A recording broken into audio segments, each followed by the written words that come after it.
All that ridicule you took, every bit of the ridicule you took after getting your butt beat, when you pound on their butt tonight, you think about that.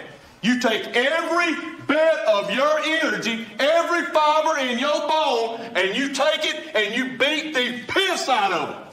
I'm talking about beat the piss out of them. Let's go whip their ass. Let's go. All that ridicule you took, every bit of the ridicule you took after getting your butt beat, when you pound on their butt tonight, you think about that. You take every bit of your energy, every fiber in your bone, and you take it and you beat the piss out of them. I'm talking about beat the piss out of them. Let's go whip their ass. Let's go.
Ladies and gentlemen, I am your host, Blake Ruffino, joined by a new co-host because Joe DeLeon just had to go to South Bend and watch Marcus Freeman screw everything up. Our good friend Alex is joining us. Alex, what's up, buddy? What's up, Blake? Thanks for having me, man. Thanks for being a part of it. Tell everybody, look, before we get started, yeah, the people need to know who you are. You got the LSU jersey on. LSU gonna clap some Ole Miss cheeks today. I sure hope so. So. Me too. But it's a big day in sports, especially college football. If you're a UFC fan, Charles Oliveira is gonna knock out the Russian. I hope that's what I'm assuming. But a big day in sports. But Alex, this isn't about me and my love for college football. It's about you. Tell the people who you are. It's a bit about you, Blake. It always is, and it should be. No, but I'm one of the. I work for the lovely Bleav. I've been on many phone calls with you on the other end, helping you out, doing what I can for my guy Blake Ruffino, AYS. But I co-host a show called The Charity Stripe. Two buddies of mine, Josh Fisher, former guest on this one when Texas played Alabama. Heard he was a hoot and a half. He always is. He always is. And Nick Kreider, got to shout out him. But I'm born in Dallas, but my mom grew up in Shreveport, Louisiana. Like, I don't know if you knew this. So I grew up an LSU Tiger. I used to run around the house with a little tiger tail coming out of my butt and rooting for, guys like Matt Flynn, Jacob Hester, Kiki Mingo. Yeah. I love that guy. He was huge. Yeah. So I'm looking for an LSU win. I mean, I went to UT. So I always root for the Horns. I know. Give me. Yeah. We're back. Hey, now with the win today over Oklahoma State, they might be able to say that a little bit now. A little bit. Brother, they go 9-3, 10-2 with a loss to Bama when Ewers is out. I get the Texas Tech loss. I mean, again, Ewers is out. All right, man. They're a good team with Ewers. And I'm not saying that because you're on this podcast. They're a good team with Quinn Ewers, bottom line. No, I agree. And I think for me, it's just like we've had every opportunity with the talent that we've brought into that school to be pretty decent over the last 10 years, and we've ridiculed ourselves. So for this is a step forward in the right direction. Sark year 2. I'm feeling positive, but I don't want to get ahead of myself. But yeah, it's a big game against the Oklahoma State Cowboys today, and I think we'll take care of business. But on to bigger and better things. The SEC. That's why I'm really here, and that's why UT made the right decision by going to the SEC in a couple of years. Let's talk SEC. Okay, we will talk some SEC. I do want to get to after we're done with some SEC. I do want to get, because we do have some big games this weekend that could shape out college football. You got UCLA, Oregon.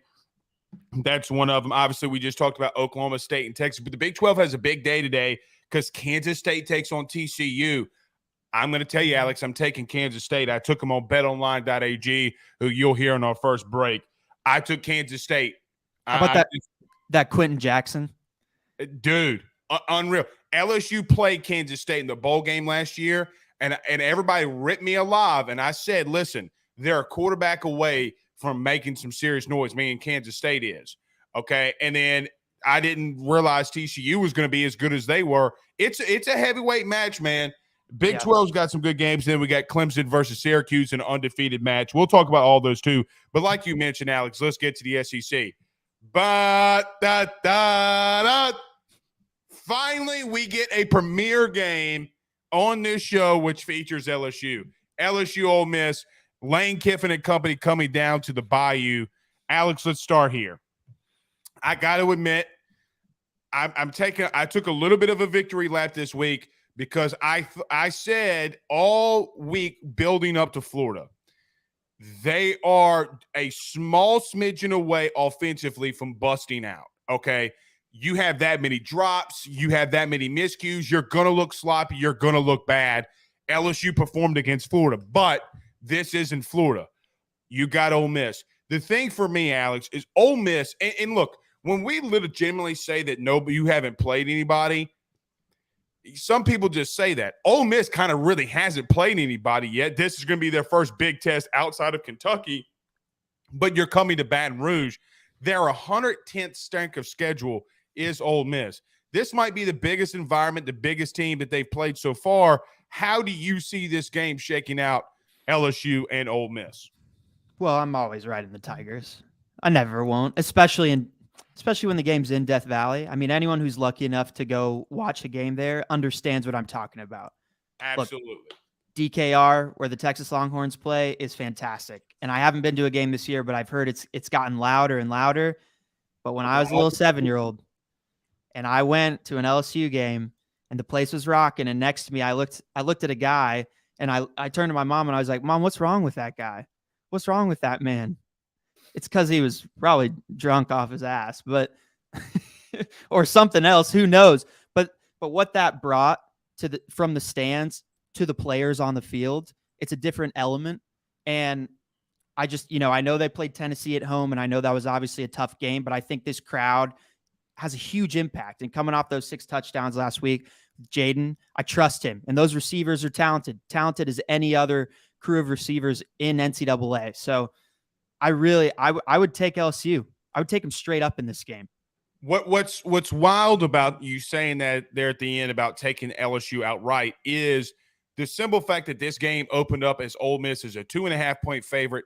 It swang over 6 points and then goes to LSU +3 or LSU -3 that I saw this morning on betonline.ag. But BetOnline, it's been flickering back and forth, 2.5, 3. Let's see how that game opens up at opening kickoff. Alex, I agree with you in everything that you're saying about LSU. My thing about the Tennessee game is this. It kind of felt like Orgeron in 2017 when they got absolutely clapped by Mississippi State. The game wasn't as bad as it looked at the final score, meaning you don't drop a pass in the end zone. You convert on the 4th down and Kayshon Boutte doesn't fall down. You're going into halftime 20-20 against Tennessee. LSU's not there yet. They're not ready to win the SEC West, in my opinion. But they're getting better with Brian Kelly. And I'll say this, and Joe DeLeon, I'm going to say our old co-host today. Yeah. He goes up to South Bend, and there's Brian Kelly attire everywhere. I don't think, Alex, people fully understand yet. LSU won a national title and got to a second one with Les Miles while he was eating grass. I don't think people understand what Brian Kelly was supposed to bring here is my point. Yeah. If they win today, I said all that to say this. If they win today, Brian Kelly solidifies to me, okay, everybody's got to shut up. He belongs here. He's a good coach. Do you agree with that sentiment? Well, I'm always of the opinion that a head coach in college football needs at least you need at least more than a year to look at their body of work, seeing what they're doing. They got to bring in their own recruits. They got to establish themselves with the culture of the team, the culture of the program, especially at a blue blood like LSU. I saw it all too many times at Texas. A guy, he would come in, but he wouldn't get a fair shake because he wouldn't have a true ability, because he didn't have the time to imprint his coaching style, his culture. And obviously there's a lot of other things going on at that school with the board of directors and everything and the added pressures, but it's similar at LSU, right? And obviously Brian Kelly's not a local guy. We know that, but it's kind of an anomaly, a guy like Lincoln Riley to go to USC, and I know they lost last week, but for them to be where they are and to be in contention, to be one of the big four at the very end, that's an anomaly. That doesn't happen every time. So we got to be a little patient here with Brian Kelly, but you're absolutely right. A win like this against a good Ole Miss team means a lot. And it should silence some of the naysayers, I would say. That's the ultimate thing. Let me say this. We do have some breaking news from Michael Bonnet, who is the SID at LSU. So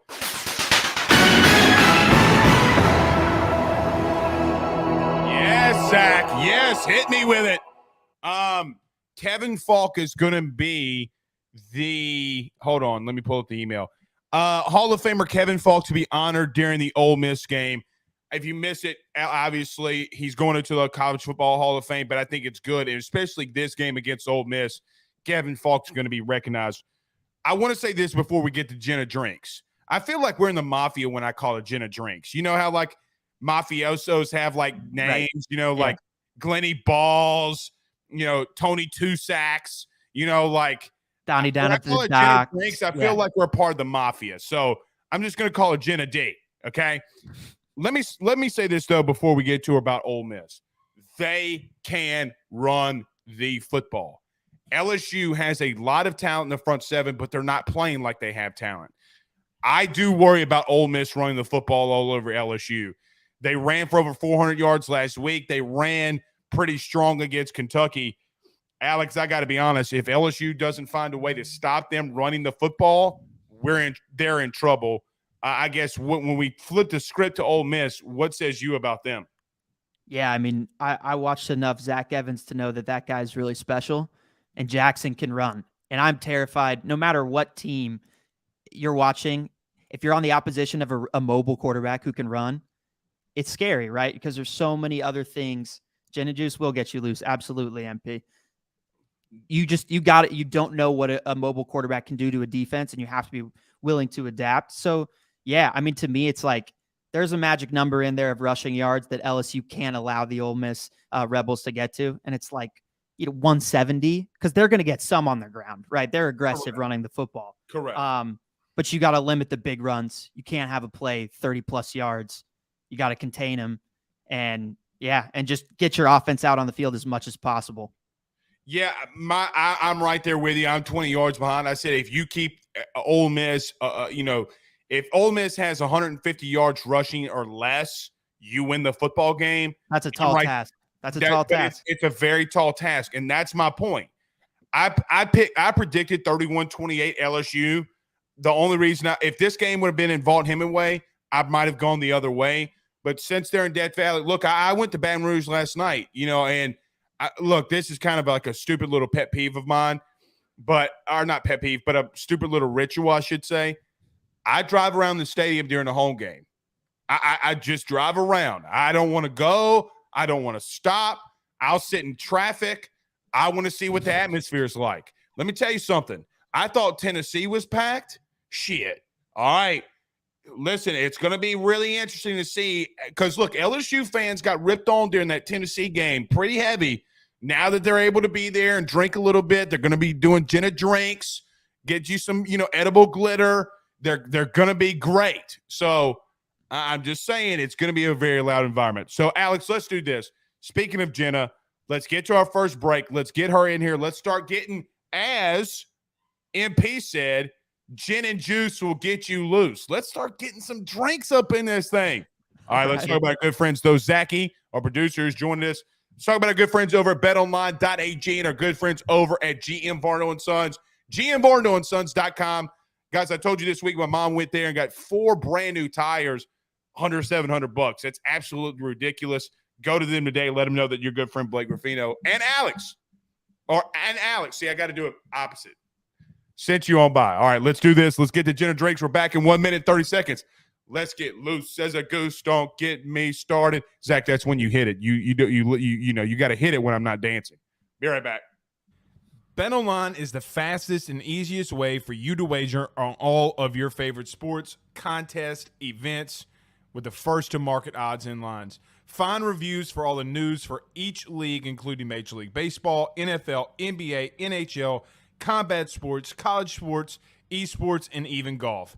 BetOnline continues to be the top online resource for all of your sports information for live in-game betting, props, and futures. Head on over to BetOnline today and use your mobile device to join and make your first sports bet. Use our promo code Bleav50, that's Bleav50, BLEAV 50, to receive your 50% off welcome bonus on your first deposit. That's betonline.ag, betonline.ag. With over 65 years of experience, nobody is better equipped to service in your vehicle than GM Varno & Sons. RV repair, big rig overhauls, motorhome chassis, routine maintenance, tire rotations, tire sales. No job is too big or too small over at GM. If you break down on the side of the road in the greater Baton Rouge area, they will come and get you. And the best thing about that is that they can come and get you, and then they can bring your vehicle back to their shop and start the repairs right then. Again, GM Varno & Sons. Go see them over at 2500 Fuller Boulevard. Give them a call at 225-664-9992, 225-664-9992. Tell them your good friend Blake Ruffino sent you on by. We're back. Jenna Drinks. Jenna, every time I say Jenna Drinks, I feel like we're in the mafia. Hold on, you're muted. Hold on. You're muted. There you go. Now I'm not. I would also like to add to that, whoever said gin and juice, I was looking down on my phone and I thought they said Jenna and juice gets you loose. And I was like, that's actually like super catchy. I'm kind of here for this. Maybe we put it on a shirt. Steal that. Jenna and juice get you loose. Jenna and juice get you loose. Okay. Okay. Maybe you could put like a cowboy like lasso on the back of the shirt. Get you loose. All right, I'm gonna stop. I don't know. I don't know about. Well, let's brainstorm once we're all done. I just don't know if that like too early for me. I need these drinks, Jenna. I know, and that's why I'm here. So I'm very grateful. I know that asking you guys to find edible glitter was probably not realistic, unless you did. No. So listen, I figured. Alex, I don't know about for you. I got to be honest, Jenna. I love you to death. I really do. There's a level and you hate this idea of what we're making today. No, I don't hate the idea, but just listen. There's a level of masculinity that my pride can't go over. Edible glitter is where I draw the line. But this drink, I am all for the drink. It sounds delicious. However, I just can't get to the point where I'm pouring edible glitter because look, I just can't do it. I gotta keep a level of masculinity. I feel like that's fair. Next week's drink, I think, will meet that level of masculinity for you. And it's like old fashioned. It's not an old fashioned, but in terms of the look of it. Listen, I'm saving that for like a real important day, and I just don't think we're Alabama. there. LSU, Alabama. There we go. We'll do it. We'll do it. Old fashioned for an old fashioned rivalry. I love that. Exactly. Jenna, I went to Party City. It's about to be Halloween. I don't know if y'all knew that. And yes. Kids, whatever costumes the kids are wearing these days, all incorporate purple glitter because they were all out of it at Party City. Let me tell you. I went and I looked. I really appreciate it. Honor. I really didn't. I wasn't even expecting anyone to find this because when I came up with this idea last week when we had the show, I ordered it online right away. But as Alex knows, I have been finding any way to incorporate Taylor Swift into anything that we do here at Bleav this week. And I don't know if anyone on this show who's listening or watching is a Taylor Swift fan. But she just like kind of broke the internet. Like she had the most streams in less than 24 hours with her new album on Spotify. Like she broke a record. Like sounds like AYS on a Saturday morning. Exactly. I got to be honest. We are breaking records over here. Shout out to our good partners over at Bleav. I gotta say this: sports. When Taylor Swift burst out a new album, did you know that the University of Texas is 6-1 and Alabama is 7-0 when Taylor Swift busts out a new album every time? It's factual. ESPN reported it. Are you serious? Yes. I love that. Yes. Love that. So that's how I do my bets. I am a man of history. I took Texas in the points. I also am taking Alabama to absolutely clobber Mississippi State. That's fair. Taylor's, look, she's 14-1 when she drops an album in the SEC. That's all I'm saying. That's all I'm saying. You don't bet against Taylor Swift. It's science. You don't ever bet against Taylor Swift. And never. That's a fascinating fact. Like, I don't even know who would think to like be like, let's see if there's a correlation here. Well, she said so. She was like on College Game Day one time, and I think she did something with Texas or something like that. Mm-hmm. And so they kind of just threw it together. It's not my stat. I just wrote it down when I saw it on ESPN. But it is a fun fact. It is a very fun fact. All right, Jenna. Very fun fact. I'm ready to get loose as a goose. Don't get me started. Let's do this. Loose as a goose. Gin and you ready? juice. You ready, Alex? Let's do it. All right. Okay, let's do it, guys. Okay, so today we are making a midnight rain in honor of Taylor Swift. So it's a combination of her album Midnight and then the classic drink Purple Rain. So, you know, we kind of like to combine things over here. So first thing, you're going to do half of a teaspoon of edible purple glitter. Again, I understand the reality of people having this at their hands is not likely, but I promise you, if you can find this, or if you want to make this for Halloween next week, order it online through Fancy Sparkles and you'll be very happy that you did. Okay. That's the first step. Next step, you're going to take some grenadine. Okay. And we are going to do half an ounce.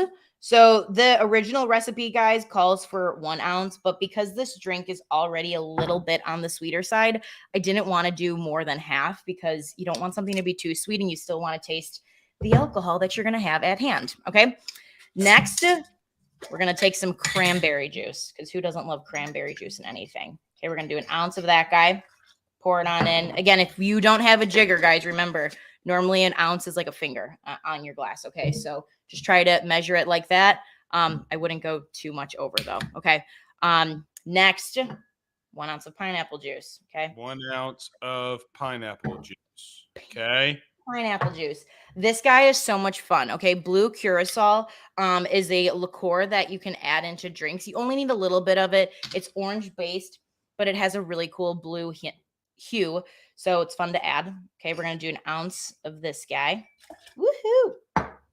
All right, now it looks purple. Now it's purple. All right, now we're getting there. And then last, the most important, your vodka. Okay, 1.5 ounces of this guy. All right. Can I pour more than 1.5 ounces? Would that make the drink bad? I would only, if you're going to do more than 1.5 ounces, I would do no more than 2. Remember, you don't ever want for it to be too strong. It's kind of my model, because when it's too strong, it gets diluted. You don't drink it as fast. You want something that you're going to drink fast. You can go back and have more. Same tip for bartenders. Okay. Then take your ice. Okay. Pour it on in. I decided to shake this just because I really want you guys to see the edible glitter in this because it's so pretty. I'm going to look at that. Like, look at how pretty that looks, guys. Okay. Purple like the tigers. Purple like the tigers. Okay. All right. And then we're going to shake it. Like 15 seconds. I'm leaking. Shit. All right. Bring your glass back. You're going to do like a rock glass. Shut your mouth, Blake. Shut your mouth. Shut your mouth. All right. All right. And then you're going to pour it on in. Woohoo. All right. Ladies and gentlemen, the most beautiful drink at the tailgate this week is a Okay. Midnight Rain. I got it in my cup again, my handy dandy undefeated cup. Okay. I feel like my proportions were wrong, but I It's okay. but I eyeballed everything. It's okay. Hers is, I think the glitter makes hers a little bit more purple. Jenny, you know what I was thinking when we made this? Cheers. What? Cheers, guys.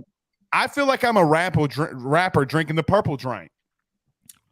Purple juice, gin and juice. Sipping on gin and juice. Wow. Purple juice gets you loose, guys. That's pretty good. That's pretty good. Yeah, it definitely gives me more of a like. I hate using the word tropical, Sweet. but it's Go ahead. it's a little no, it's just a little sweet, and it has a sense of like. But it's got the burn at the end from the vodka, though. Yeah, so you still taste it, but you probably feel the burn because you probably did more than 2 ounces. Where this is nice and balanced. But seriously, look at how fucking pretty that is, guys. Like. Edible glitter. It looks like a midnight sky. Alex's doesn't because he didn't balance it properly. Alex, when I get to LA, we will. Like he poured Benadryl in that thing. Yeah, what's this grenadine? I think I put too much grenadine in there. That could be it. Yeah, I like it though. No, Hey, it tastes good. It tastes good. And then again, this is something that like you could easily do for Halloween next week, guys, because it's spooky. You have a Halloween party. What doesn't look festive about sparkles in a drink? Yeah.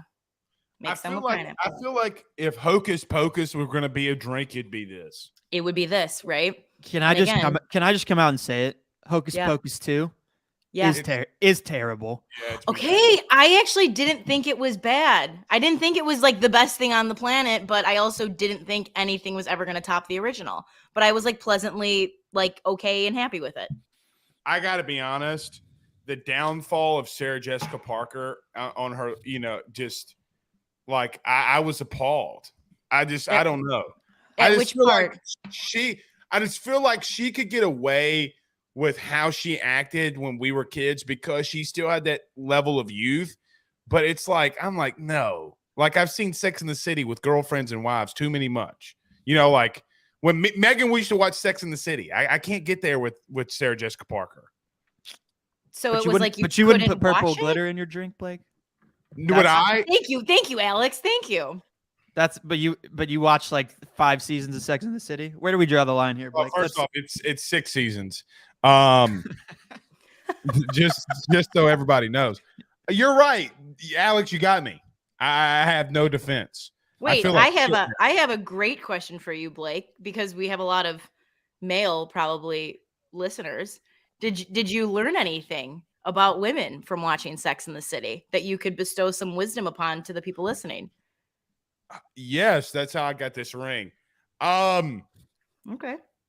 You're just look, here's the truth. I might say yes, ma'am, to my wife at least 3 times a week. At least, like, yes, ma'am. You're right, I'm wrong. And happy wife, happy life. That's where I'm at. Happy wife, happy life. I mean, we're almost done with the new studio, and it's great and all, but she got a whole new house. Happy wife, happy life. So yes. And don't be a jackass. How about that one? Like Mr. Big was a jackass. Yeah, Mr. Big should have never made it as far as he did. Let's be real. No, he should have been killed off. He should have been hit by a van in the middle of New York. Sooner, right. way sooner than he did when the reboot came, and that sucked. Yeah, it did. It did suck. All right, Jenna. I'm with you, Glenn. Blake lost some cool points there. And then maybe this is just me being a woman, but like Blake's winning in my head compared to all of you guys listening. The man's winning. You got to know sometimes, Alex, you got to make sacrifices. That's right. That's all I'm saying. That's right. Jenna, this is really freaking good. Really good. Good job. I appreciate it. Thank you so much. I had to give you a better one compared to last week. Last week's was kind of a flop. I got to admit, this is kind of more up here this week. Yeah. Last week's it was kind of like on the proverbial. I couldn't do it. I couldn't. It wasn't. It didn't hit. Jenna, again, the drink of choice. So listen, very quickly, and we got to get to Shay Hodge. Mm-hmm. Very quickly, So all my buddies come over to watch the game. You know, they leave when we do the post game. All of them bring 3 items: the liquor, of choice, orange juice, and beer. That drink has been probably that's all we're drinking. It's insane. Yeah, that right there, whatever that is. Who would have thought buying amaretto, you actually would have went through it? Oh, look, I don't know what the people at the store thinks. Jenna, we're going through bottles and bottles of them. It's insane. Things I love to hear. Things I absolutely love to hear. It's a drink here. It's a drink here. Maybe because LSU's playing a lot of earlier games. Maybe that's why. And people don't want to drink champagne. So it's been a hit. I promise you that. There we go. Now this is the next hit, okay? Yes, it is. All right. Alex, I got to make you a better one. It's so bad looking. I'm sorry. I'll make you one. I love it. I love it. Purple drink for a purple team. I love it. All right, Jenna. Have fun today. Thank you. Be safe. Be good. We'll talk too. to you next week. Keep your clothes on, Blake, okay? Not going to happen. Not if LSU I know. wins, I promise you that. I know. All right, I know later. that's true. Bye, guys. All right, that's Jenna. Jenna Drinks. It's pretty good, man. I got to admit, girl's got a talent. Girl's got a serious talent. All right, a man that legitimately caught a fade route against Southeastern Louisiana, my alma mater, while at Ole Miss. Shay Hodge, new member of Bleav, going to be joining us next. But let's talk about our good friends over at Gramco, thegramco.com. We return with Shay Hodge, in 45 seconds when we return. We'll be right back. Guys, I've got to talk to you about our good friends over at Gramco. They are the Delta 8 company based out of the state of Florida. They're founded by college football junkies just like you and I am not sure if you're familiar with Delta 8, but you need to be. Gramco is the absolute leader in this field, and they have phenomenal products that I just need to tell you about. First off is the Wake and Bake coffee that is absolutely spectacular. The gummies are as well, as they're the best in the market. So go to thegramco.com right now and use the promo code AYS25. That's thegramco.com, AYS25 promo code to get 25% off of your order. Jump on this fast as it is perfect for holidays, anniversaries, and everyday use. Gramco is hemp-derived and completely legal inside of the state of Louisiana. No medical card is needed, and shipping is very discreet. You must be 21 years older to order. Again, that's thegramco.com. Use that promo code AYS25. All right, as we wait for Shay Hodge here, we're waiting for his camera to connect. I got to until we can get him. Shay, if you can hear us, we're going to wait until you get your camera on. We can't, or let's see if we can bring him up, Zach. Okay, let's see if we can bring him up when he comes in. So look, A&M versus South Carolina, Mississippi State versus Bama, Vandy versus Missouri. When I saw, Alex, that Vandy versus Missouri was on the schedule this week, I felt like it was the toilet bowl. You know what I mean? Like the toilet bowl of the SEC. Who's the last team in the SEC? That's what I keep feeling. What about you? It's honestly, I mean, to me, it's Vandy very clearly. Yeah. I know Mizzou's, what are they, 2-4? It's not been a good year for them, but I've almost beat Georgia and almost beat Auburn. They should have beat Auburn. Auburn at the bare minimum, they should be 3-3. So I expect them to wallop Vandy. Vandy's they're in a whole different class of bad. Let me tell you. Vandy was up against Ole Miss at halftime by 2 touchdowns. They're not as bad as some people think they are. All right, let's get to Shay. We'll get back to that. I promise. We'll get back to that. But a man who caught a fade route in the back of the end zone against Southeastern Louisiana, who broke my ever-living heart, Shay Hodge, former Ole Miss wide receiver. Shay, can you hear us? Uh-oh. Uh-oh. We might be having some technical difficulties with Shay. Shay, can you hear us? All right. Let's see if we can get him back in here. All right, Shay, can you hear us?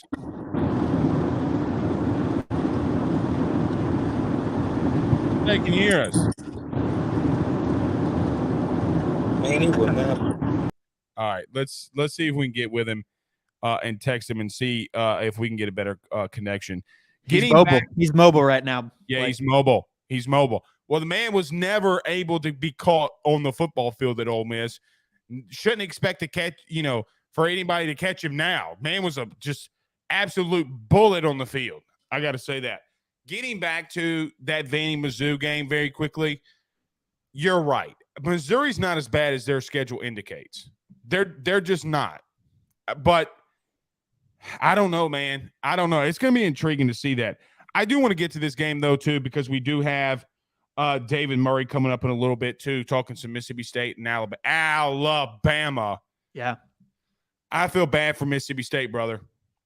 You think it's a get-right game? I think it's a get-right game. I legitimately think Mississippi State's going to get dog-walled. All puns intended. All right, they can hear us. What's up, Shay? Man, I can't get it.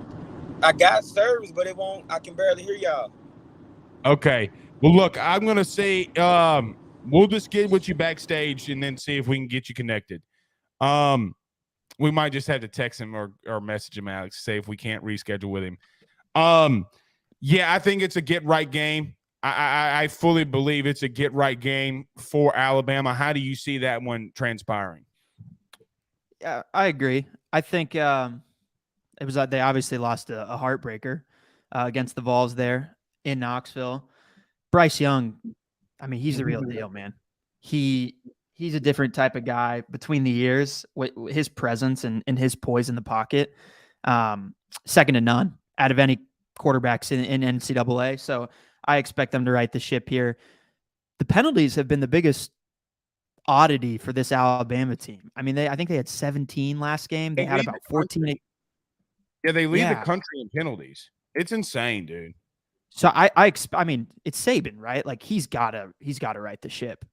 Less than 10 penalties. That's what I would be looking at for this Alabama team if I were a head coach. Minimize mistakes. Guys, your talent will take care of things on the field. Don't worry about that. I like Rodgers though. Will Rodgers is a good quarterback. I'm gonna say something. I think he's more than a good quarterback. I think he could be I think he's a great college quarterback. Okay, so I was about to ask, like, because Josh Fisher, who I mentioned earlier on the show, he likes him more than he likes Will Levis, like as a pro talent, which is kind of crazy. That's a hot take, right? Not for me, not as a pro talent. Excuse me, not as a pro talent. Alex, this is how I can form the quarterbacks. You could be Stetson Bennett, okay, and win a lot of college football games. Yeah, you could be Ben Roethlisberger and or Carson Wentz or Josh Allen for that fact and be ass in college. Legitimately, like those guys had horrid numbers, but they're so talented. They're better pro prospects than college quarterbacks. Right. I think Will Rodgers is a better because of the style and how Kentucky does things and how Mississippi State does things. He's a better overall college quarterback, in my opinion, because of the scheme and what he's trying to do. But here's the thing, though. I don't think that Mississippi State has enough horses to compete with Alabama. But here's I said this earlier in the week, okay? Here's a problem for Alabama. Emmanuel Forbes is the best DB in the country. It's not close. Okay, he is the most underrated, probably prospect in the country that nobody knows about. He's better than Derek Stingley, in my opinion. And as an LSU fan, and an LSU guy, he's had multiple seasons where he's had more interceptions than what Derek Stingley's done. He has more pick sixes. He has more tackles. And here's the thing: it's in the same division. It's not as if that he's surrounded by a lot of talent. Dude, last week, Will Levis didn't have a chance against Emmanuel Forbes. They've thrown 100 passes in his general direction this year, 1 reception, 2 yards. Everything else has been incomplete. He is the best DB in the country, and I will make this argument. In my opinion, he's the best DB to come out in the last 2 years. Without a question. He's that locked down. It's going to be interesting. Wow. If you throw it in his general direction, it's going to go the other way. LSU did not throw in his general direction. He locked down Kayshon Boutte. Bottom line, Kayshon got locked down. And people hate when I say something negative against LSU. It's not against LSU. He's doing this to everyone. big wide receivers, small, fast wide receivers. It doesn't matter. Well, one catch is one catch. One catch is one catch. Like, and here's the thing: what happened to the other 99? yeah, I'll tell you what happened to the other 99. 5 of them went the other way. That's my point. So I still think that the Alabama wins and they really roll, but Bryce Young better not throw it in his general direction. That's all I'm saying. I think he's the type of guy that he knows better than that. I'm interested. I mean, we're due a Will Anderson breakout game, right? Like eventually he's got to put it all together. He's got to get 3 sacks in a game, a forced fumble, a recovery, maybe a scoop and score, whatever it is. Like, he's supposed to be the number 1 prospect in the NFL. I know it depends on, what happens with draft order and whatnot, but he's still, to me, I see the talent when he plays. I see the athleticism. I see the positional versatility from linebacker to edge. He's got to put it all together and have a true impact game for the Alabama Crimson Tide. Here's my thing, okay, about this game that I think intrigues me the most. Well, not really game, just the season. I got in a lot of arguments, Alex, this year or this offseason. Who was the better overall prospect, Will Anderson or Bryce Young? And everybody told me Will Anderson's the best player in college football. Well, let me tell you something. Now, this is what I do on Sunday, and I keep my eyes on the NFL, but every Sunday I watch offensive line play in the SEC. Tennessee took it to Will Anderson over and over and over again. It got so bad for Will Anderson, they started running it right at him. That's how bad it got. Will Anderson's got to step up.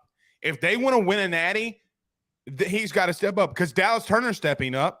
The other guys are stepping up. Will Anderson's got to step up. Bryce Young's the best player in college football, in my opinion, because nobody else around him is exceeding to the expectations that Alabama needs him to. He's done more, in my opinion, with everything else. So think about it like this. Is there any other quarterback in the country? Because C.J. Stroud, when they played Notre Dame, they had a lot of early penalties. He couldn't overcome them. Bryce Young is. And so to that point makes me wonder if Bryce Young is the best player in college football, because look, when you have that many penalties offensively and you're still able to score 40+ points, Alex, it's stupid impressive, man. Yeah. Yeah, I mean, look, he hasn't been there in the stat sheet every single game. Like, we played Texas. He had a pretty pedestrian day just from a passing yards, rushing yards, but he made like 3 impact plays that completely swung the game. And I know no Quinn, obviously, it's a huge blow to the Longhorns, but it's those type of plays that he's making as an individual every single game. And he did it in the Tennessee game. Tennessee just bounced back. But look, you talked about their offensive line. Like, those guys are beasts. You can't discredit those guys either. Like, great. I know Anderson struggled, but he struggled because they're pro level talent as well. But it should be, again, it's a right to ship game for Alabama. If I'm a Bulldogs fan, and we'll talk to David about it, but I'm shaking in my boots a little bit. Oh, there's no question. There's no question. All right, let's do this. We were unable to get with Shay Hodge. We'll try to reschedule with him. So if Shay can hear us, we'll try to see if we can get him after these next guests. But let's get to Matt Perkins. Let's talk about our good friends over at betonline.ag one more time, and our good friends over at GM Varno & Sons. Guys, we return in 1 minute. Let's talk to Matt Perkins next. BetOnline is the fastest and easiest way for you to wager on all of your favorite sports, contests, events, with the first-to-market odds and lines. Find reviews for all the news for each league, including Major League Baseball, NFL, NBA, NHL, combat sports, college sports, esports, and even golf. BetOnline continues to be the top online resource for all of your sports information for live in-game betting, props, and futures. Head on over to BetOnline today and use your mobile device to join and make your first sports bet. Use our promo code Bleav50, that's Bleav50, BLEAV 50, to receive your 50% off welcome bonus on your first deposit. That's betonline.ag, betonline.ag. With over 65 years of experience, nobody is better equipped to service in your vehicle than GM Vardo and Sons. RV repair, big rig overhauls, motorhome chassis, routine maintenance, tire rotations, tire sales. No job is too big or too small over at GM. If you break down the side of the road in the greater Baton Rouge area, they will come and get you. And the best thing about that is that they can come and get you, and then they can bring your vehicle back to their shop and start the repairs right then. Again, GM Varno and Sons, go see them over at 2500 Fuller Boulevard. Give them a call at 225-664-9992, 225-664-9992. Tell them your good friend Blake Ruffino sent you on by. All right, we're joined here by our good friend Matt Perkins. Matt, what's going on, man? How we doing, guys? Thanks for having me. Doing good, man. Look, we were just going around the SEC as my chair keeps falling down. That's a bad thing about being in radio podcasting is you got to get a good chair because mine keeps sinking down, and you just see the top of my head. You got to bring a good chair, man. Well, listen, I host three podcasts. I produce 4 podcasts, and I have back problems, and I am actually physically unable to sit. So I stand for 16 to 18 hours a day. I'm at my standing desk all day, every day. Do you got a good knee bend in there though? You have to, right? You can't lock the knees up or else that's trouble. I move around a lot. So while we're here, y'all might see me doing this, going like this around a little bit just to keep the blood flowing. Perk, he's got a nice little beard there going. I see that. Yeah. I like that. Go ahead, Matt. I know. I was gonna say I appreciate that. I had to start shaving when I was 13, so I've been doing it for a minute now. Matt, let me ask you this: do you have a Fitbit or a way to check your steps? So I used to wear a Fitbit every day, but I cannot stand like that little metal bit on the Fitbit when it's touching either the computer or another surface when I'm trying to type. And I'm typing all the time, and I would just take it off and lose it all the time. Man, I'm the same way, but I just kind of got used to it now. It's just rubbing my skin raw. But I got to check my steps, man. I got to keep up with it. Matt, massive day in college football, Ole Miss, LSU. We have games all over the place. I do want to start with this LSU Ole Miss game. It's kind of the premier game outside of UCLA, Oregon, which we'll get to in just a second.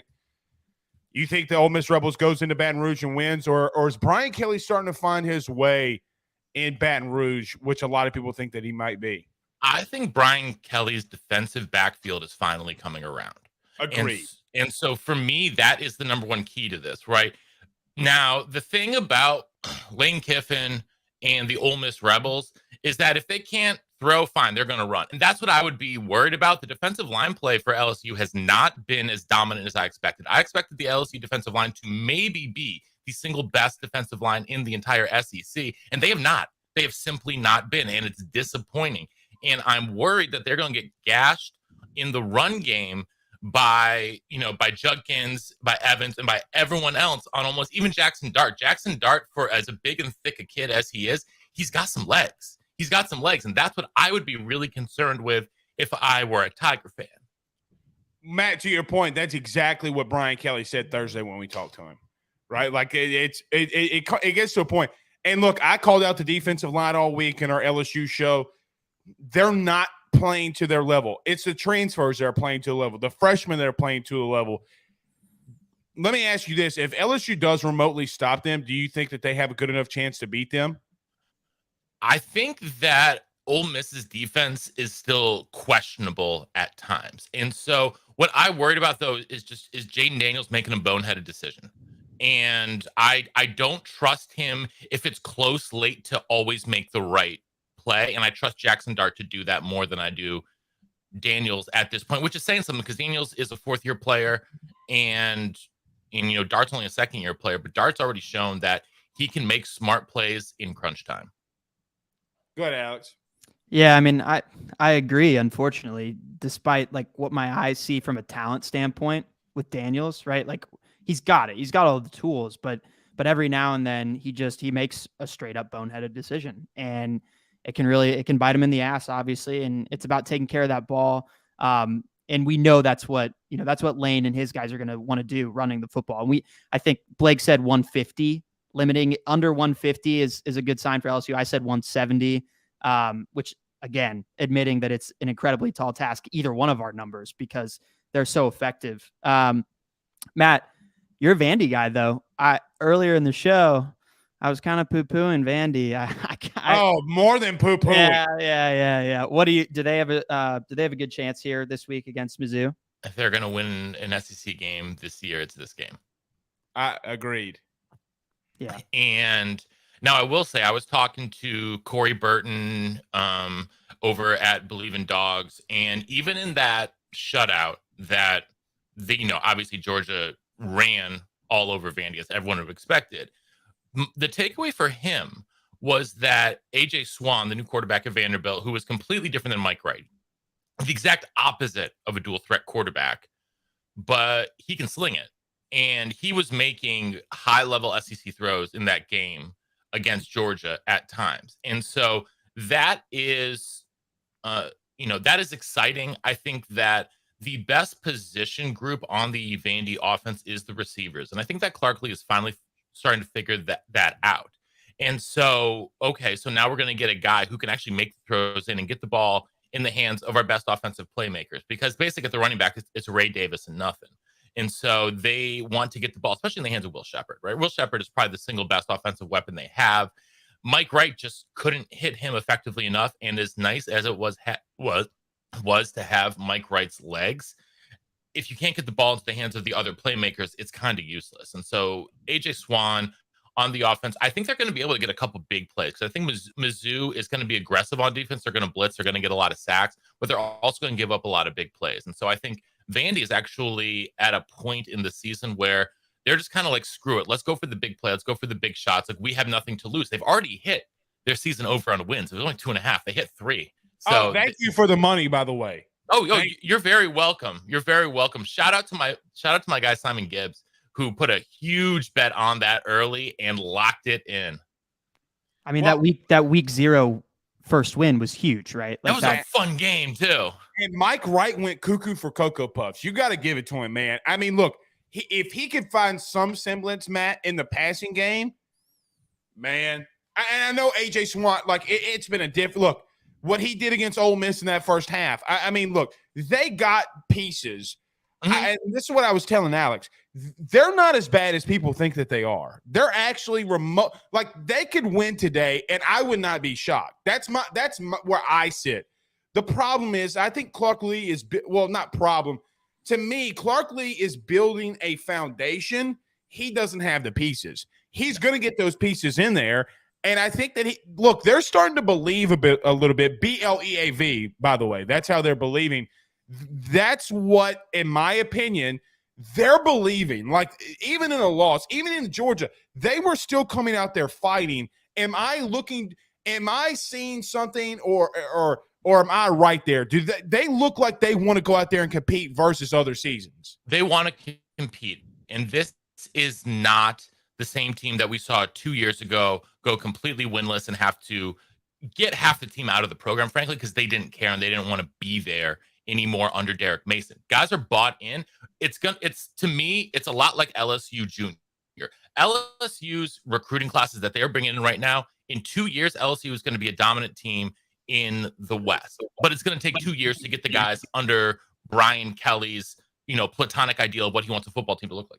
It's going to take longer for Vandy to do that because it's harder to recruit at Vandy. But Clark Lee's trying to do the same thing and trying to, sort of build that program in his image of toughness and guys that are going to go out there and compete no matter what and aren't going to complain. It's going to take a minute to do that. And as you guys know, when you come in and have to rebuild a program from sort of the ground up, when it's been rotted for one reason or another, whether it is at an LSU, at a Vanderbilt, at an Auburn, which is going on right now, you have to strip it back to the studs and rebuild. And it takes a while to do that. And people have to be patient. And no one has patience in college football anymore. It's funny because I asked Brian Kelly, Matt, I want to say it was like 3 weeks before the preseason or into preseason camp. Because Matt House is obviously a new DC at LSU. And I was asking, look, at the time Duke was undefeated. His former DC was there. Clark Lee at that current moment only had 1 loss. And then you obviously had Marcus Freeman that was at Notre Dame. So I said, Coach, because you had so much success with defensive coordinators, and obviously Clark Lee being one of them. The Jets head coach, somebody help me out. Who's the Jets head coach? Saleh was on Brian Kelly's Central Michigan staff. He was Brian Kelly's lead GA, like would follow Brian Kelly everywhere. So I asked BK, I was like, what's up with the defense? He goes, listen, when you're a good offensive mind, like if you want to call plays, you know the good DCs. And Brian Kelly had a lot of input last week against Florida in that offensive game plan.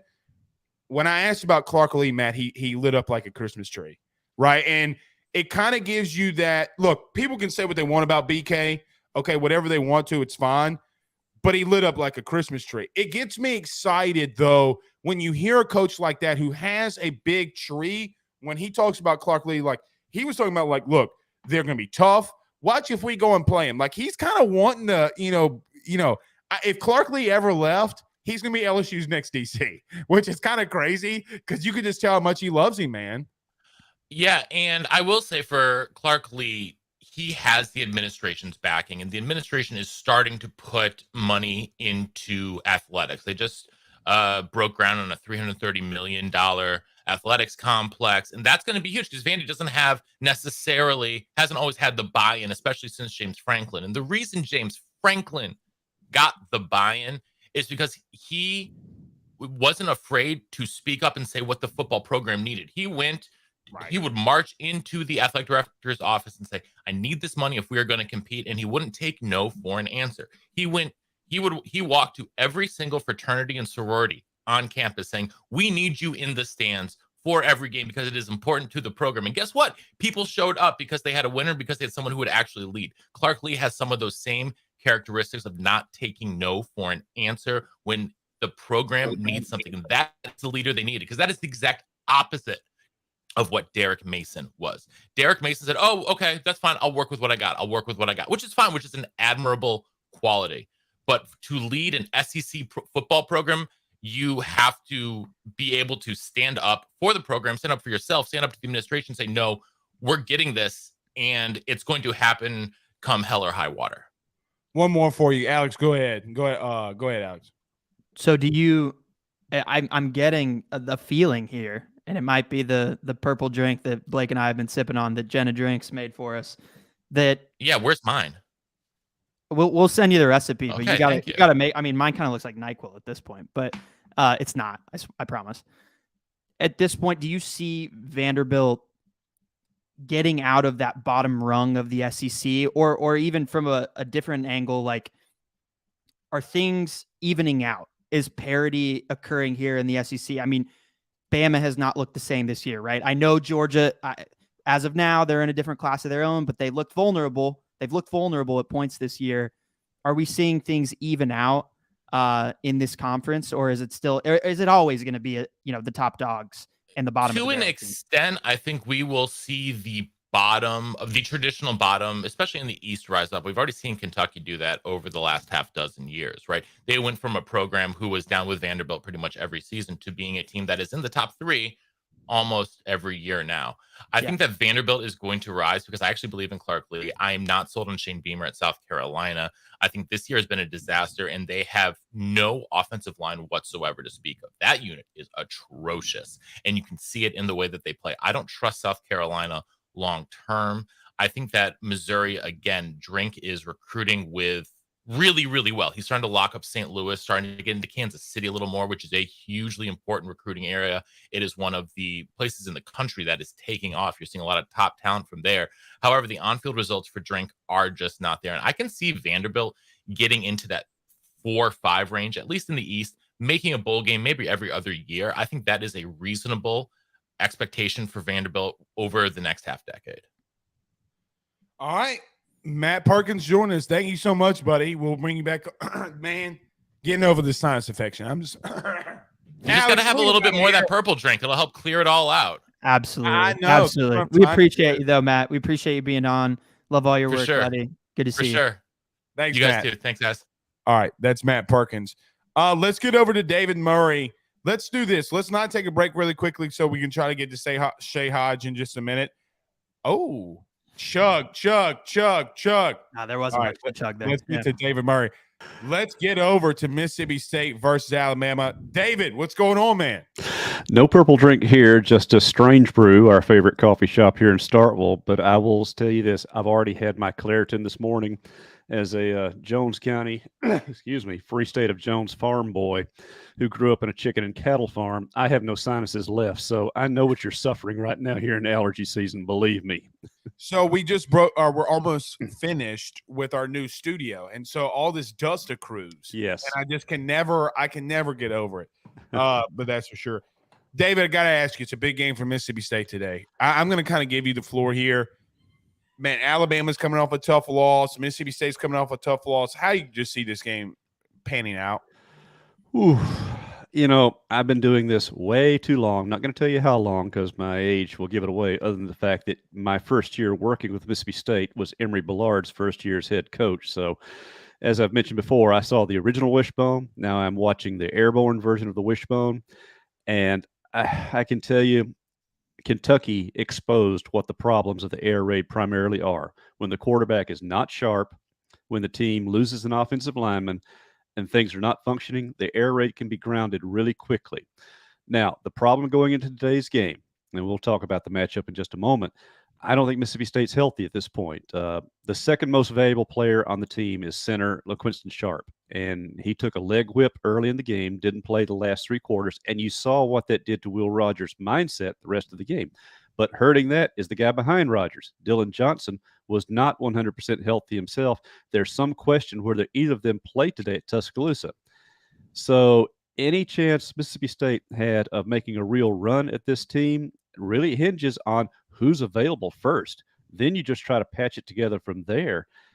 Alabama's not a great defense, but they're good enough.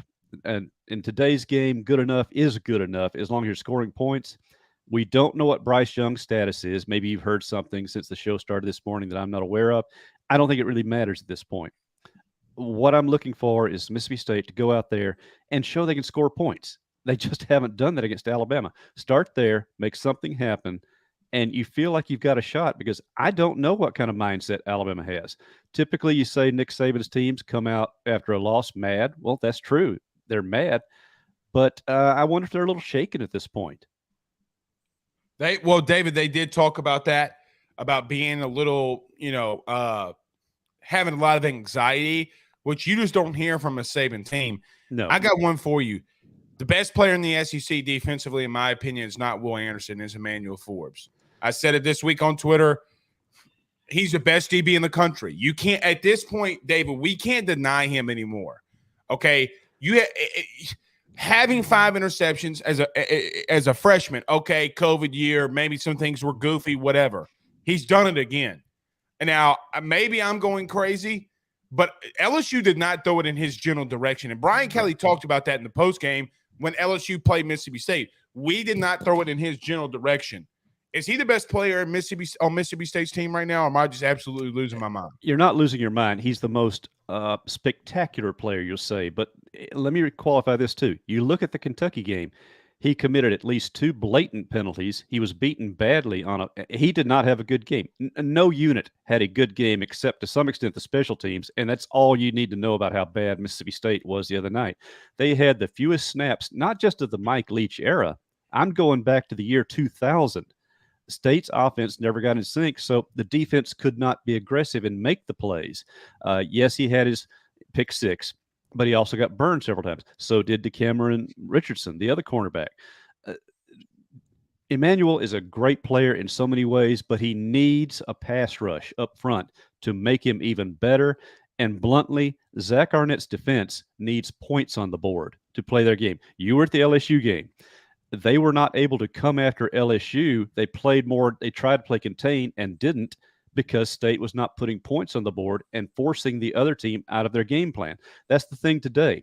If State does not come out and get that first shot in against Alabama and lets Alabama, whoever's at quarterback, sit back and play their game, the Bulldogs are in trouble. Is there any way to contain Gibbs? Like, what do you do from a defensive assessment standpoint? Because that guy is really special. Is it just limiting him for his big plays, or are you just trying to make sure he doesn't bust one loose? Is that all you can do? I think so. And of course, you saw the LSU game where State did control the run game until, of course, Jaden Daniels started running, and that changed everything. They were doing okay against Chris Rodriguez last week until the third quarter. But part of the problem there was State's defensive line was mauled, and Kentucky is not a good offensive line. I'm not insulting them. I'm just saying that's No, not a. they're really not. They're really bad, David. But They're really State bad. let them dictate terms. You look at the replays of that, and State's defensive linemen are getting not just stood up, but shoved around. Rodriguez, very good runner. I'm not taking a thing away from him. He's more shifty than he is just, physical there, but he bounced off some guys. Linebackers were out of position. So you look at Jahmyr Gibbs today. Now you've got a guy who's stronger, faster than Rodriguez, to my eye. I've not seen him in person. I'll be leaving for Tuscaloosa about 1 o'clock this afternoon. But that's the thing to concern about. And if the younger quarterback, who has pretty good footwork on his own regard, Milroe can run. That guy can run. And he's physical. Bryce Young can run, but Bryce Young doesn't want to take contact, justly so. I mean, would you want to take contact if you got the kind of contract waiting for him at the end of this year he would have? So you look at it, that's going to be State's first concern. Alabama doesn't have great receivers this year. They've got good receivers, but they don't have the guys you sit there and just terrified of covering. I don't think it's going to be Emmanuel Forbes, really, the guy that the pressure's on this game. I think it's going to be State's linebackers. They've got to not just somehow physically get faster. I know that's impossible, but they've got to read and react quicker. Otherwise, Alabama's going to be, if they're allowed to dictate terms in the run game, dictate the terms, State has no chance defensively. So I think this spread it's 21 points. Right. As of now, if Bryce Young were playing, would you be taking the plus 21? Well, I have to make my own predictions for our website, and I predicted Alabama to cover. I really did, because I just think they're that good. Now, to me, the main thing too, and I'm sure you guys, I'm not going to make too big a deal of it, because I've covered this kind of thing a lot of times over the years. As you know, Mississippi State lost a player this week, a walk-on offensive lineman, Sam Westmoreland. And the team has not really had their time to grieve, and this will not be an excuse today in any sort of fashion. I saw on social media last night all the offensive linemen got together at a fire pit to say goodbye to their friend in that regard. The advantage is they have an open date next week, so they can get that taken care of. I think playing a game is a good thing for them today, to get out there and just, part of it do it for Sam, but part of it do it for themselves as well. And that's how Mike Leach is going to have to handle this, kind of delicately. There's no good way to do it. But that does not take away from the fact that Alabama, if they come out and play disciplined and hard and aggressive, because they have no margin left in the SEC West, as I'm sure y'all talked about, they have little to no margin left in the college football playoff as well. If Alabama is as focused as they usually are, then it's going to be a long evening in Tuscaloosa. If Alabama is distracted, if they're trying to look ahead, and Mississippi State comes out and plays an inspired game, I think it could be an entertaining contest. I still think Alabama wins. What I want to see the Bulldogs do is score points, legitimate drives. They had one drive last weekend. They need to come out with the tempo they showed on that one scoring drive. One thing that really stuck out last week, and I know I'm getting a little long-winded here. You're fine. You're fine. But this year, Mike Leach's first 2 years is Will Rogers in the offensive line, and you can't separate the two facts. Learned the air raid concepts and the timing. State was getting the snap off usually within 2 seconds. This year, it's more like 6, 7, 8 seconds. But at Kentucky, they had one delay of game penalty, and at least 4 others probably could have been thrown. That's the degree of confusion the offense was in at Kentucky, and there was nothing the coaches could do except maybe take the play calling away from Will Rogers and say, here's your play, run it. They're not going to do that. They've got to let Will make those decisions out there, so they're not just going to abruptly take that responsibility away. Will has got to be quicker, crisper, no matter who's available at running back, no matter what his offensive line is. Make the decision and go with it, and don't get yourself limited to under 50 plays. David, I don't mean to be insensitive. Oh, that's okay. Because I've been on a team that's gone through something like this, okay? Either one of two teams shows up. Either you're going to falter because it's tough. And look, man, I'm not going to go down that rabbit hole too much because I get emotional because it was a good friend of mine. But at the same time, or either you falter or you rise above and do something extraordinary, right? I've seen it happen both ways. Myself included. In 1991, Mississippi State lost a defensive lineman, Rodney Stowers, in a game against Florida. I'm never going to come out and say that too much was made of it because it was a serious situation. The team, they were able to let all their emotions out during the week, and they showed up flat and lost a game to Memphis. That fast forward to 2010, Nick Bell, a very popular rising young defensive lineman, dies. But in his situation, it wasn't a game injury. It was a long illness, brain cancer. The team had their grief, had the ceremony on campus, came out and won the next week. Right. So this is so delicate for people like us to talk about because it always comes to that, okay, how are you factoring this into whether your team plays well, wins, loses? And we don't want to do that. You know, we sympathize for these young men because remember, you guys have been around college athletes, maybe not as long as I have, but maybe together. But, 9 feet tall and bulletproof, like we all thought we were at those ages. To be reminded of your mortality is tough. But athletics is such a fabulous way to bounce back from it, to do something physical, mental, and emotional, and honor your teammate. And I think that's what Mississippi State will try to do this evening. Mike Leach, again, he and his staff, particularly the position coaches, the offensive line coach, Mason Miller, he's got the delicate job in his hands, but you just go out there and you play football. Once the ball's kicked off, they're going to play the game. I think the preparation will be good. I think they've totally transformed what they did the game week of Kentucky because the coaches saw even 2 days before the game that winning streak had gone to their heads and they could not get the team and their mindset. This rude reality shot, you don't want that in year 3 of a program, but it happened. Now you come out, and if you make a statement against Alabama, even just by being competitive, you feel like you've really got a chance in the closing stretch run of the season after your open date to do some damage. That's the way. State lost some priceless ground to Kentucky in the bowl pecking order. And yes, we can discuss this later in the season. Bowls still matter. Agreed. But they've still got a chance to finish out. My preseason prediction, 8-4. They've got a chance. They can still do that. But they've got to come out today and reestablish a sense of rhythm and identity on offense, improve their game at defense, and just play against a team that's bedeviled them that State has not beaten since 2007, Nick Saban's first year in the league. And fellas, isn't it ironic that on the handful of SEC coaches who have a win over Nick Saban, Sylvester Croom is one of them? Yeah, did you see the thing? Did y'all see the thing this week? It said of all the teams that had beaten Saban and the times that they had beaten them, ULM. It's like it was just ULM and then all the teams that have won the SEC, right? Like, I mean, it was insane. And I honestly, Dave, I forgot. I honestly thought it was Dan Mullen. I was like, I don't remember Dan ever be. I thought maybe I missed something during the Dak Prescott years, but obviously Ole Miss has a pair. Sylvester Croom. I do want to ask you this before we let you go, though. The bitter rival, Ole Miss Rebels, comes to Baton Rouge this week. I don't want you, look, I'm gonna let you talk about the rivals here. What you think about them Rebs coming on down the, as they say, corn dog country, which it's not corn dog country when you got chicken on a stick in Oxford. Well, I never call it corn dog country because, again, I told you I'm a farm boy, and I love Tiger Stadium. I mean, it is by far my favorite road trip every other year, just because of the food. I have a saying that if you have a bad meal between Mobile and Lake Charles on Interstate 10, you're your not fault. Doing it right. Right. So, you're not doing it right. No, I think this is going to be the fun game of the day to watch. I won't be able to watch it, of course. I'll be in the Alabama press box taking care of business, but I'm a little surprised that LSU is favored down there. They must have some players healthy back. And yes, LSU proved me wrong last week by beating Florida. I thought the injuries were going to keep them from taking care of it, but they did.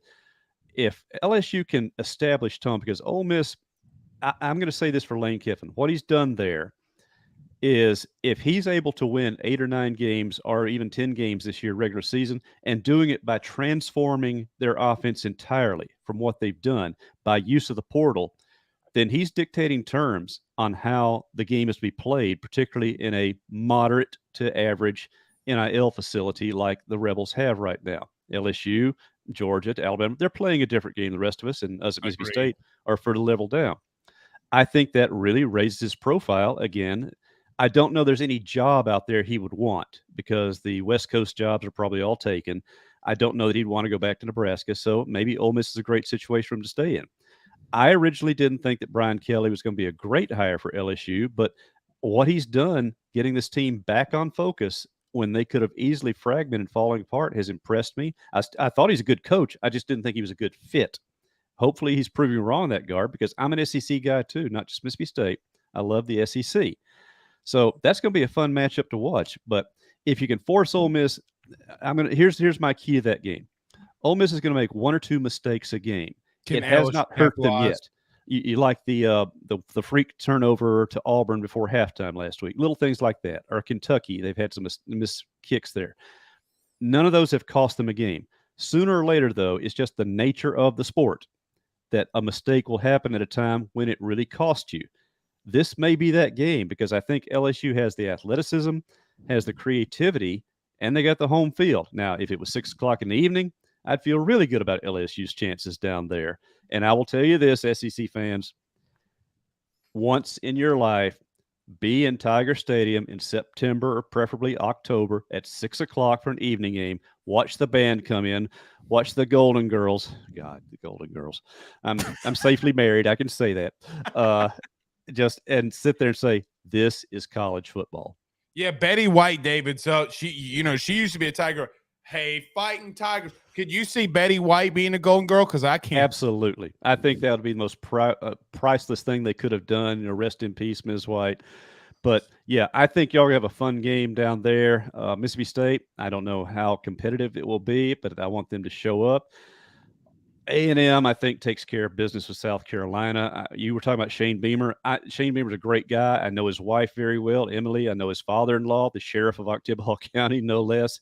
He's a great guy. I just don't know right now that's a situation where he's set up to succeed at the moment. But, and we talk about this, and you were talking about recruiting a moment ago. I know we're wavering far from the game. Name, image, likeness is about to change all the rules again. And places that we thought were dead and buried, like Nebraska, they're going to be back just because they have money to spend. And schools that have fought and clawed their way to stay in competitiveness, they're going to fall by the wayside because the NIL is not there unless you find those coaches who know how to pick off the guys who aren't going to other places. And this is another subject y'all can talk about too. NIL is not going to be so much about getting the players there. How do you keep them there? You may give them that check the first year. What happens the second year when that check's not there because that check's going to another freshman? Something to think about. Agreed. David, thank you so much for joining us again this week. Back-to-back weeks, absolutely killing it. Tell everybody where they can catch all your content and everything you guys are doing. Well, sure. We're on the Gene's page on the we're partners, not a member, but partners of the CBS Network 24/7. It's a Gene's page, GENES page.com. Myself, Steve Robertson, Mike Nemeth, Robbie Falk will be covering the game today in Tuscaloosa, and keep up with a lot of things. I'll have my SEC power ratings out usually every Monday or Tuesday there, and it's designed purposely to probably annoy some people. Hey, live with it. It's the SEC. Have some fun with that. But, yeah, check us out today. And our podcast, of course, myself and Mario Hagan, former Bulldog linebacker and NFL player on the Bleav Network and the Dawghouse. So enjoying speaking with you guys and hope we can keep this up. Absolutely, David. Thanks, Thank you David. so much. We'll talk again soon. Thank you, fellas. All right, that's David Murray. We have Shay Hodge that's trying to get in here. I don't – at this point, Alex, I don't know really what's going on here. But if he comes in, we'll get Shay Hodge in here. But if not, me and you can close. Me and you will close it out. We got some games. I want to get a lot of your thoughts to finish it out. Maybe we'll get some of these score predictions. Let's do this. Let's get to our final break. Let's talk about one more time our good friends over at BetOnline.ag. I just placed me a big bet on LSU, a whopping $50. See if it pans out. Zach, take us to break. We'll be right back. BetOnline is the fastest and easiest way for you to wager on all of your favorite sports, contests, events with the first-to-market odds and lines. Find reviews for all the news for each league, including Major League Baseball, NFL, NBA, NHL, combat sports, college sports, esports, and even golf. BetOnline continues to be the top online resource for all of your sports information for live in-game betting, props, and futures. Head on over to BetOnline today and use your mobile device to join and make your first sports bet. Use our promo code Bleav50, that's Bleav50, BLEAV 50, to receive your 50% off welcome bonus on your first deposit. That's betonline.ag, betonline.ag. With over 65 years of experience, nobody is better equipped to service in your vehicle than GM Varnado & Sons. RV repair, big rig overhauls, motorhome chassis, routine maintenance, tire rotations, tire sales. No job is too big or too small over at GM. If you break down the side of the road in the greater Baton Rouge area, they will come and get you. And the best thing about that is that they can come and get you, and then they can bring your vehicle back to their shop and start the repairs right then. Again, GM Varnado & Sons. Go see them over at 2500 Fuller Boulevard. Give them a call at 225-664-9992, 225-664-9992. Tell them your good friend Blake Ruffino sent you on by. All right, I don't know if we're going to get Shay Hodge back or not. We'll see. Alex, I want to get this to you. We've gone through a lot of these games. Great. Can I just say that I think I might have flipped my pick on the Mississippi State game.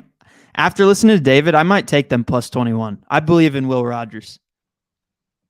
I'm not anything crazy, but like with everything that's happened, obviously, prayers to that guy's family and the rest of that team, of course. But I think that's a guy that he steps up. If the keys are in his hands, he can make some stuff happen. And I do think that that defense is a little vulnerable. In the secondary, they can make big hits. They can break up passes, but coverage-wise, I've seen better. I don't know. I've been swayed. It's tough for me, right? Because I'd take the over in that game. That's what I'll do. I would rather, if I'm going to bet something, I would take that, right? Like, life's too short to bet the under. I just can't get there. Yeah. No, because, I think it's listen, fair. Look, there's one thing that we've all learned as LSU fans or just SEC fans or just college football fans in general. So Alex, the last time I bet against Alabama, I bet Tennessee last week pretty heavy. Like it was very heavy. I'll just be honest. I put $300 on the game. Okay. Just because listen, when there's a vibe around Saban's teams, like LSU 2019 was the last time I ever bet against Alabama was LSU 2019. Saban doesn't win those games. When a team like is that high offensively, Oklahoma, Ole Miss, whatever it may be, Saban struggles with high-flying offenses, okay? This isn't that team, though, for me. But yeah. You're saying the plus 21. I can't disagree with you. You're just not riding with me. That's okay. I just can't. Because listen, I'm going to tell you something that look, and I'm going to say it on this show right now. I'm going to get obliterated. Alabama's a better team without Bryce Young and with Jalen Milroe. Let me tell you why. Name the quarterbacks that Saban's won national titles with. Mac Jones, A.J. McCarron. Here's why. Because everybody else around him has to get better. Technically, they were a better team. They force it sometimes with Bryce. When they should be running the football, they want to throw it. 3rd and 1, Alex, there's no business you should be throwing a sluggo. There's no reason you should be throwing a sluggo on 3rd and 1. Not with Jahmyr Gibbs. No. So what? Milroe just presents a I just different look for the defense? Because, I mean, he's obviously more mobile. He's bigger. He's strong, just like David said. I agree. When he runs, he's more of a thing to have to deal with, obviously. But it's kind of like the whole thing about, do you want a high-flying offense or do you want a more complete team? Meaning, if you noticed, they went for under Bryce Young, they were in the mid-50s defensively. Okay, they didn't – you play Texas, sure, whatever. They play some decent teams. They got the 6th toughest schedule in the country. My thing is you kept the defense off the field when you have Milroe because you're running the football. Tick, tick, tick, tick, tick, tick, tick. I don't care that you're beating the team by 21. Like, that doesn't bother me. You're still winning, okay? My point is I can watch the game and watch you physically dominate somebody. It's what LSU used to do under Les. LSU would win by 17 or 20 and be like, oh, LSU just squeaked out. Well, they should have beat that team by 40. Hell no. They were clapping cheeks for 4 quarters. My thing is that they just – I feel like they force things with Bryce Young. Like, for example, against Texas, why are you throwing the ball on the 1-yard line? That should have been a safety, by the way. Am I wrong? No. Okay, I'm not wrong. No. Why did they do it against Tennessee? Why you have Jahmyr Gibbs, Jalen Milroe's in the game? They're running the football. They're a more complete team, in my opinion, with him because and it's not because of Bryce Young. It has everything to do with Bill O'Brien and Nick Saban. That's my opinion. Well, especially if he's banged up. If you're running a read option right now, like Bryce he's not gonna tuck that run. Hell no, he shouldn't, and they won't call it, right? So, you mentioned last week too, Alex. You mentioned 2019. You know what this jersey is, right here? If it's not a Burrow jersey, thank you. Yeah, it's the EAUX. You know what it is. Yeah. Hey, I saw him last week. I saw Jimmy Burrow, his dad, too, last week at the Saints game, and he goes, Blake, this is the first time I ain't ever seen you drunk. You were like, you should have seen me yesterday, probably. Oh, dude. I was like, Mr. Jimmy, listen to me. I love you to death. But it's like, you ever have that connection with somebody that they always see you at your worst. Yeah. I feel like that's me and Jimmy Burrow. I shouldn't have that. But shout out to Jimmy Burrow. We got the LSU signed Joe Burrow jersey. It's going to be up in the studio once it's full going. Pretty excited. I actually cried like a little baby back bitch. I'm not going to lie. I cried. Joe Burrow signed jersey. That might have been the longest run of his life that he had in that game. That was that 21-yard touchdown run. That was nice. He's back. Listen, my wife does not like going to LSU games. She loves going to Saints games. So, she's 9 months pregnant. We're having a baby in 2 weeks or 10 days, whatever it is. So me and my buddy went, okay? And everybody around us is like, Joe's not going to do it. Joe's not going to do it. And I'm sitting there like, Joe's about to light y'all's ass up, okay? Yeah. He's different thing. All right, I want to get to something very quickly. I want to go outside the SEC very quickly to wrap up the show.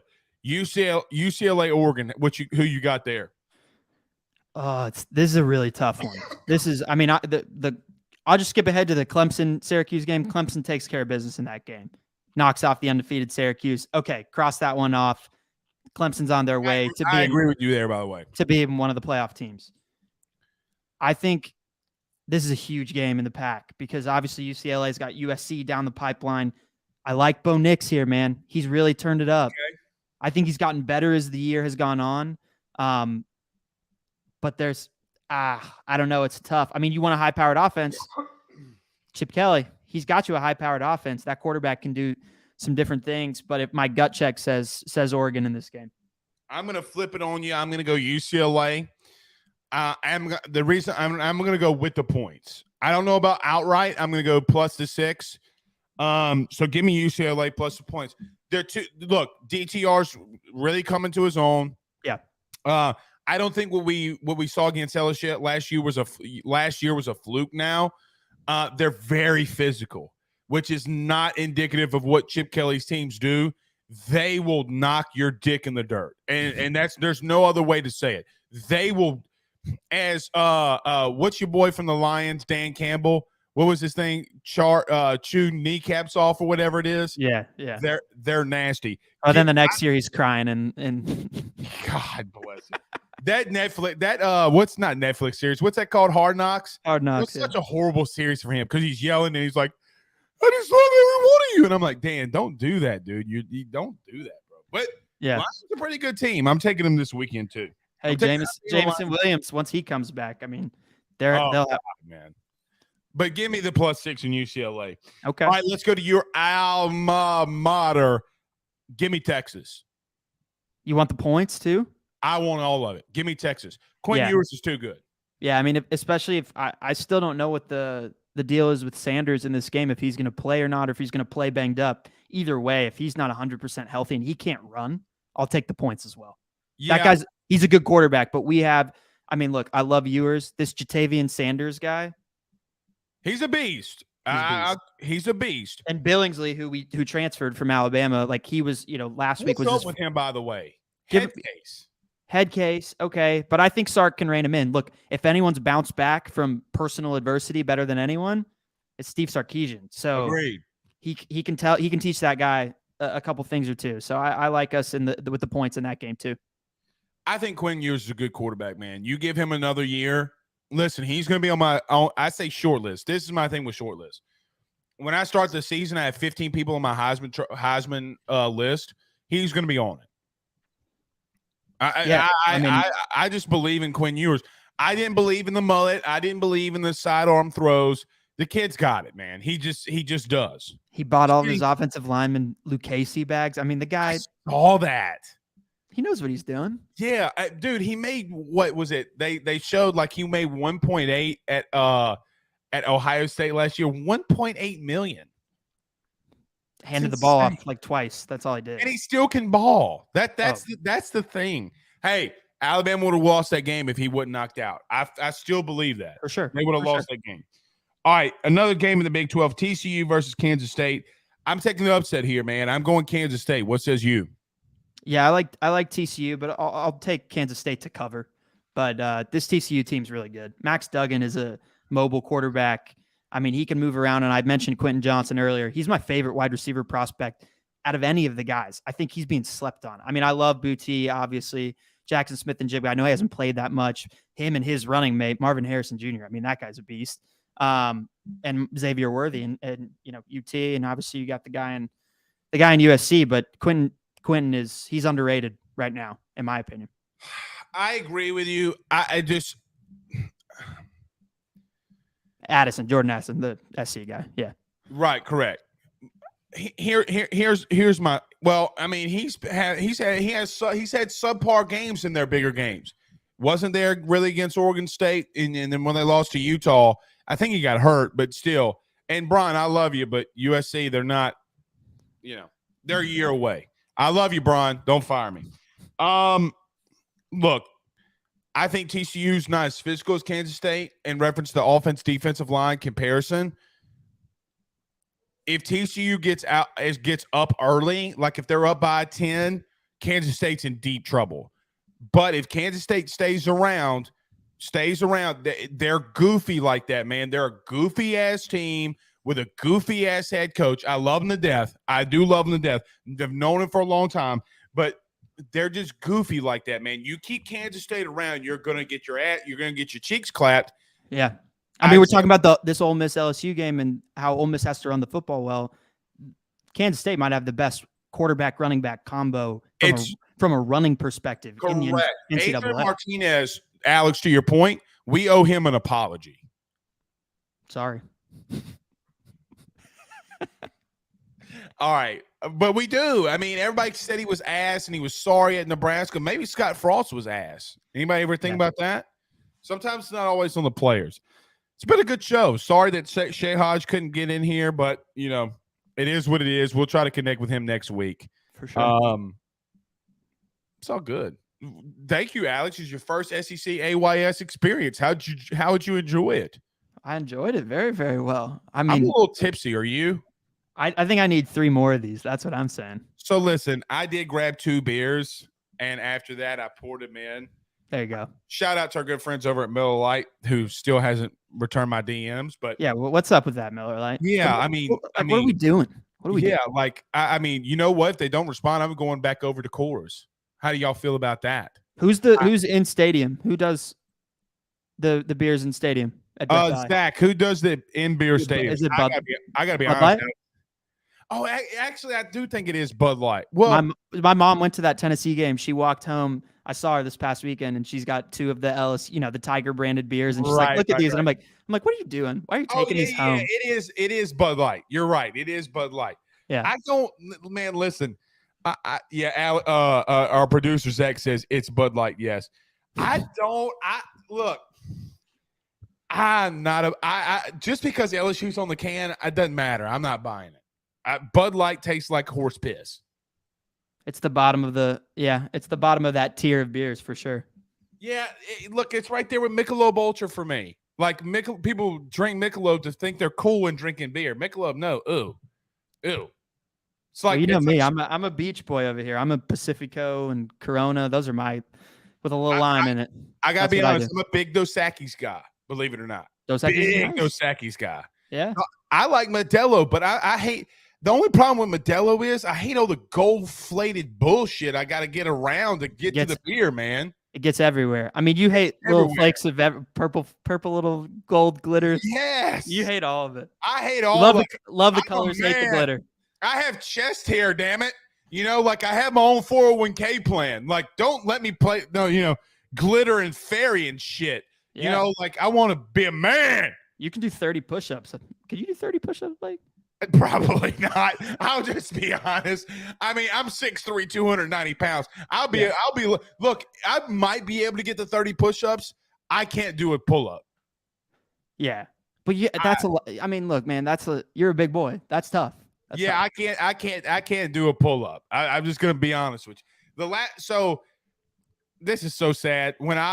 Before I got married, I was 220. The lowest I'd been since high school. When I got married, I lost a lot of weight to look good in the tux. Man, as soon as she said I do, Domino's Pizza, where are you at? I mean, I'm a fat man at heart. I gotta be honest with you. Gotta be honest. The new ingredients that crust, man, it's different now. Yeah, I'm a thin crust guy, man. Give me the thin crust. Same. All right, guys. We'll see y'all next week. Thank you to Alex for joining us. Thank you, buddy. Thanks for having me, Blake. Appreciate it, bud. Let's get out of Tigers. here. Go Tigers. Yeah, go Tigers. Wow, that's loud.